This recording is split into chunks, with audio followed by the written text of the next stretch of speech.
जय माँ काली। तो आज हम बात करेंगे कि जब किसी व्यक्ति पर माँ काली की चौकी छोड़ी जाती है तो उसके क्या संकेत दिखाई देते हैं, यानी कि किन संकेतों के माध्यम से आप स्वयं ये जान सकते हैं कि आप पर माँ काली की चौकी छोड़ी गई है या नहीं। लेकिन बहुत से लोग आप में से ये सोच रहे होंगे कि माँ काली तो कभी किसी का बुरा ही नहीं करते, तो फिर उनकी चौकी कैसे छोड़ी जा सकती है। तो आज मैं सबसे पहले आपको यही बताऊंगी कि ऐसा क्यों कहा जाता है कि किसी व्यक्ति पर माँ काली की चौकी छोड़ी गई है या किसी पर माँ काली को छोड़ा गया है। क्योंकि माँ तो स्वयं माँ है और वो जगत जननी है, फिर वो अपने बच्चों का बुरा कैसे कर सकती है। तो अगर आप इस बारे में जानना चाहते हैं तो वीडियो को एंड तक ज़रूर देखें। और अगर आप हमारे चैनल पर नए हैं और हमारी वीडियो को पहली बार देख रहे हैं तो हमारे चैनल को सब्सक्राइब कर लीजिए, क्योंकि हमारे चैनल पर आपको इस प्रकार की भक्ति, पूजा पाठ, साधनाएं, माँ काली और अन्य देवी देवताओं से जुड़ी जानकारियाँ मिलती रहेंगी। तो चलिए वीडियो को शुरू करते हैं। तो जैसे मैंने अभी बताया कि माँ काली तो स्वयं माँ है और वो जगत जननी है, और फिर वो अपने बच्चों का बुरा कैसे कर सकती है। कहीं ना कहीं आप सबके मन में ये प्रश्न जरूर उठता होगा जब आपके सामने कुछ ऐसी बातें आती हैं कि किसी पर माँ काली को छोड़ा गया है या माँ काली की चौकी छोड़ी गई है। तो स्वाभाविक सी बात है, हर कोई व्यक्ति यही सोचता होगा कि माँ कैसे बुरा कर सकती है। तो माँ काली तो सर्वशक्तिमान है और उनके साथ दो प्रकार की शक्तियाँ चलती हैं, अच्छी भी और बुरी भी। यानी कि माँ काली के साथ देवीय शक्तियाँ भी चलती हैं, यानी कि जितने देवी देवता हैं वो सब माँ काली के साथ चलते हैं। और उसके साथ साथ जो बुरी शक्तियाँ होती हैं, नकारात्मक शक्तियाँ होती हैं, भूत प्रेत होते हैं, वो सब भी माँ काली के साथ चलते हैं। तो जब कोई भक्त या साधक माँ काली की पूजा करता है तो वो केवल माँ काली की दिव्य शक्तियों का आवाहन करता है, यानी कि वो माँ काली का आवाहन करता है। माँ काली के साथ जो अच्छी शक्तियाँ होती हैं, जो देवीय शक्तियाँ होती हैं, उनका आवाहन करता है, ताकि वो व्यक्ति उन शक्तियों के माध्यम से समाज कल्याण कर सके। यानी कि समाज में जो भी व्यक्तियों को कुछ परेशानियां हैं, उनकी समस्या है या कोई ऐसी कठिनाइयां हैं, भूत प्रेत को लेकर कुछ उनको प्रॉब्लम्स है, वो सभी का समाधान कर सके। इसलिए वो भक्त या साधक माँ काली की अच्छी शक्तियों का आवाहन करता है। लेकिन जो कुछ बुरी मानसिकता वाले लोग होते हैं, जिनकी सोच ही नकारात्मक होती है या जो किसी का बुरा चाहते हैं, हमेशा दूसरों की खुशी को देखकर जलते हैं, तो ऐसे लोग माँ काली की अच्छी शक्तियों का आवाहन करने की जगह पर माँ काली के साथ जो बुरी शक्तियाँ होती हैं, जो नकारात्मक शक्तियाँ होती हैं, उनका आवाहन करते हैं, उनको सिद्ध करते हैं। और फिर ये लोग उन शक्तियों के माध्यम से किसी व्यक्ति को हानि पहुँचाते हैं, जैसे किसी का कारोबार ठप कर देना या उनकी आर्थिक स्थिति बिगाड़ देना या उनके घर को पूरी तरह से तबाह कर देना। तो इस प्रकार के जो बुरे कार्य होते हैं, वो बुरी मानसिकता वाले लोग, बुरे लोग माँ काली की साथ जो बुरी शक्तियाँ होती हैं उनका आवाहन करते हैं, फिर उनको भोग प्रसाद देकर उनसे इस प्रकार के कार्य करवाते हैं। और इसी को कहा जाता है कि किसी व्यक्ति पर माँ काली की चौकी छोड़ी गई है, क्योंकि वो बुरी शक्तियाँ माँ काली के साथ ही होती हैं और अच्छी शक्तियाँ भी माँ काली के साथ होती है। जब कोई व्यक्ति माँ काली की अच्छी शक्तियों का आवाहन करके उनसे कार्य करवाता है, तब वो व्यक्ति बोलता है कि मैंने कुछ नहीं किया, स्वयं ये माँ ने ही किया है, तो उस समय भी माँ काली का नाम ही आता है। और जब कोई व्यक्ति माँ काली के साथ जो बुरी शक्तियाँ होती है उनका आवाहन करके उनके द्वारा कोई बुरा कार्य करवाता है, तब भी उसमें माँ काली का ही नाम आता है कि ये सब कुछ माँ काली ने ही किया है। लेकिन वास्तव में ऐसा नहीं होता, क्योंकि माँ कभी किसी का बुरा नहीं करती। लेकिन माँ के साथ जो बुरी शक्तियाँ होती हैं उनसे लोग इस प्रकार के बुरे कार्य करवाते हैं। तो जब किसी व्यक्ति पर इस प्रकार की बुरी शक्तियाँ छोड़ी जाती हैं, यानी कि माँ काली की चौकी छोड़ी जाती है, तो उस व्यक्ति के जीवन में अचानक से कई सारी परेशानियाँ आने लग जाती हैं और उसके साथ अजीब अजीब घटनाएं घटने लगती हैं और उस व्यक्ति को कई प्रकार के संकेत भी दिखाई देते हैं। लेकिन कुछ व्यक्तियों को ये समझ ही नहीं आता कि उनके साथ ऐसा हो क्यों रहा है और वो इस चीज़ को नज़रअंदाज कर देते हैं। लेकिन कुछ समय बाद जाकर उनको इस बात का पता चलता है कि उनके साथ कुछ इस प्रकार की समस्या है, लेकिन उस समय बात इतनी बिगड़ चुकी होती है कि वो शायद ही ठीक हो पाए।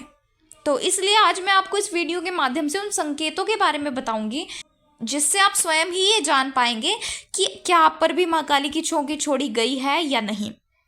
तो चलिए शुरू करते हैं। अब मैं आपको एक एक करके उन संकेतों के बारे में बताऊंगी, लेकिन इससे पहले मैं आपको ये बता देती हूँ कि माँ काली की चौकी किसी एक व्यक्ति पर भी छोड़ी जा सकती है, यानी कि जो घर का मुखिया होता है, या किसी व्यक्ति की जिस व्यक्ति के साथ दुश्मनी होती है, यानी कि किसी एक व्यक्ति पर भी माँ काली की चौकी छोड़ी जा सकती है। और पूरे परिवार के ऊपर भी माँ काली की चौकी छोड़ी जा सकती है, यानी कि परिवार में जितने भी सदस्य हैं। तो अब मैं जो आपको संकेत बता रही हूँ, अगर ये संकेत केवल एक ही व्यक्ति के साथ हो रहे हैं तो समझ जाएं कि केवल एक व्यक्ति पर ही माँ काली की चौकी छोड़ी गई है। और अगर ये संकेत आपको अपने परिवार के सभी सदस्यों के साथ दिखाई दे रहे हैं, या उन सदस्यों को भी कुछ इस प्रकार के अनुभव हो रहे हैं, तो समझ जाएं कि जो माँ काली की चौकी है वो आपके सभी परिवार के सदस्यों पर छोड़ी गई है। तो सबसे पहला संकेत है कि आपको सपने में माँ काली का बहुत ही ज़्यादा भयंकर रूप दिखाई देगा, और वो भयंकर रूप इतना भयानक होगा कि आप माँ काली को देख ही नहीं पाएंगे।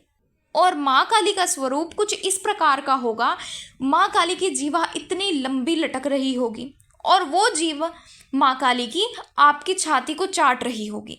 यानी कि कुछ आपको सपने में इस प्रकार का दृश्य दिखाई दे सकता है कि माँ काली आपके साथ कुछ इस प्रकार कर रही होगी। अब अगला संकेत है, आपको सपनों के माध्यम से माँ काली आपके पीछे एक हाथ में खप्पर और एक हाथ में खड्ग लेकर भागते हुए नजर आएगी। यानी आप आगे आगे भाग रहे हैं और माँ आपके पीछे पीछे आ रही है, और माँ एकदम क्रोधित अवस्था में होगी। माँ के बाल बिखरे होंगे और माँ की आंखें एकदम लाल होगी, और माँ बिल्कुल क्रोध में आपके पीछे खड्ग लेकर भाग रही होंगी। अगर आपके साथ कुछ इस प्रकार से हो रहा है, या आपको सपने में कुछ ऐसा दृश्य दिखाई दे रहा है, तो समझ जाए कि किसी ने आप पर माँ काली की चौकी छोड़ी हुई है।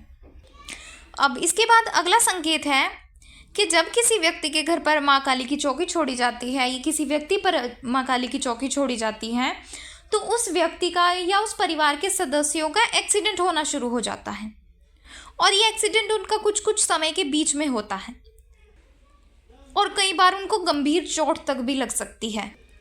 तो अगर इस प्रकार से आपके परिवार के सदस्यों का एक्सीडेंट भी कुछ कुछ समय के बीच में बार बार हो रहा है, तो समझ जाएं कि आप पर माँ काली की चौकी छोड़ी हुई है।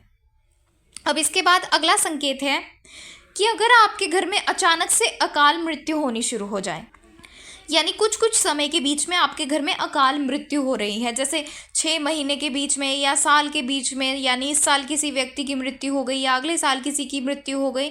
लेकिन ये मृत्यु ऐसी नहीं होती कि जैसे किसी व्यक्ति की उम्र पूरी हो जाती है या वो बुजुर्ग होकर उनकी मृत्यु होती है। ये मृत्यु अकाल मृत्यु होती है, यानी जिस व्यक्ति की उम्र ही नहीं होती मृत्यु की, वो व्यक्ति उस समय मृत्यु को प्राप्त हो जाता है। तो इस तरह से जब किसी व्यक्ति के घर पर माँ काली की चौकी छोड़ी जाती है, तो उनके घर में अकाल मृत्यु होना शुरू हो जाती है।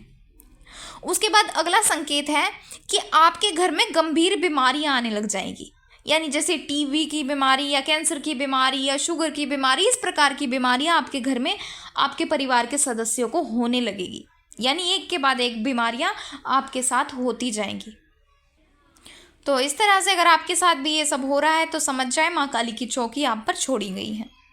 अब अगला संकेत है कि आपके घर में पैसों की बर्बादी होनी शुरू हो जाएगी, और आपके घर से बरकत बिल्कुल ही चली जाएगी, और पैसे आपके बिना वजह कहीं कहीं लगने शुरू हो जाएंगे। जैसे अचानक से ही आप पर कोई ना कोई कोर्ट केस आ जाएगा, या कुछ ऐसा कोई डॉक्टरी इशू हो जाएगा जहाँ आपके पैसे लगना शुरू हो जाएंगे, या आपका पैसे चोरी हो जाएंगे, या कुछ भी इस प्रकार की पैसों संबंधित दिक्कतें आपके घर में आनी शुरू हो जाएगी। आपके पैसों का नुकसान होने लगेगा।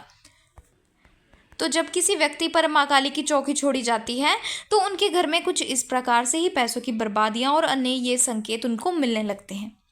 अब अगला संकेत है कि जब किसी व्यक्ति को ये पता चल जाता है कि उस पर माँ काली की चौकी छोड़ी हुई है, तो वो व्यक्ति उसका इलाज करवाने के लिए जगह जगह इधर उधर भक्तों के पास जाता है। लेकिन उस व्यक्ति की बुद्धि कुछ इस प्रकार से हो जाती है कि वो व्यक्ति उन भगत या साधक के पास जाने के बाद भी उन पर विश्वास नहीं कर पाता। उसको कहीं ना कहीं यही लगता रहता है कि शायद ये व्यक्ति कहीं मेरे साथ कुछ बुरा तो नहीं करेगा, या इसके पीछे इसकी कोई चाल तो नहीं। मतलब उस व्यक्ति के दिमाग में कुछ इस प्रकार की बातें ही आती रहेंगी, जिससे वो व्यक्ति अपना इलाज करवा ही नहीं पाएगा। और ये वो बुरी शक्तियों का ही कारण होता है जो उनके दिमाग पर अपना असर डालती है, ताकि वो व्यक्ति स्वयं को ठीक ना करवा पाए। तो इस तरह से जब किसी व्यक्ति पर माँ काली की चौकी छोड़ी जाती है तो उनको अपने साथ या अपने परिवार के साथ या उनको प्रत्यक्ष रूप से या अप्रत्यक्ष रूप से इस प्रकार के संकेत दिखाई देने लग जाते हैं। तो अगर आपके साथ भी कुछ इस प्रकार से हो रहा है या आपको ये कुछ संकेत दिखाई दे रहे हैं, आप तो समझ जाएं कि आपके किसी दुश्मन ने आपके ऊपर माँ काली की चौकी छोड़ी गई हुई है। और अगर इस चौकी को शांत नहीं किया जाता, इसका परिणाम भी बहुत ज़्यादा भयंकर होता है। तो इससे अगली वीडियो में मैं आपको ये बताऊंगी कि जिस व्यक्ति पर माँ काली की चौकी छोड़ी जाती है और उनको ये संकेत अपने घर परिवार में दिखाई देते हैं तो उनको क्या करना चाहिए, यानी कि किस प्रकार से उस माँ काली की चौकी को व्यक्ति बिना किसी के पास जाए स्वयं अपने घर में ही शांत कर सकते हैं। और उस वीडियो का लिंक मैं नीचे डिस्क्रिप्शन में भी डाल दूंगी और आप हमारे चैनल पर जाकर भी उस वीडियो को चेक कर सकते हैं। तो अगर आपको जानकारी पसंद आई है तो वीडियो को लाइक करें, और अगर आप हमारे चैनल पर नए हैं और हमारी वीडियो को पहली बार देख रहे हैं तो हमारे चैनल को सब्सक्राइब कर लीजिए, क्योंकि हमारे चैनल पर आपको इस प्रकार की जानकारियाँ, भक्ति, पूजा पाठ, साधनाएँ, माँ काली या अन्य देवी देवताओं से जुड़ी वीडियोस मिलती रहेगी। तो चलिए मिलते हैं अगले वीडियो में कुछ नई जानकारी के साथ। जय माँ काली।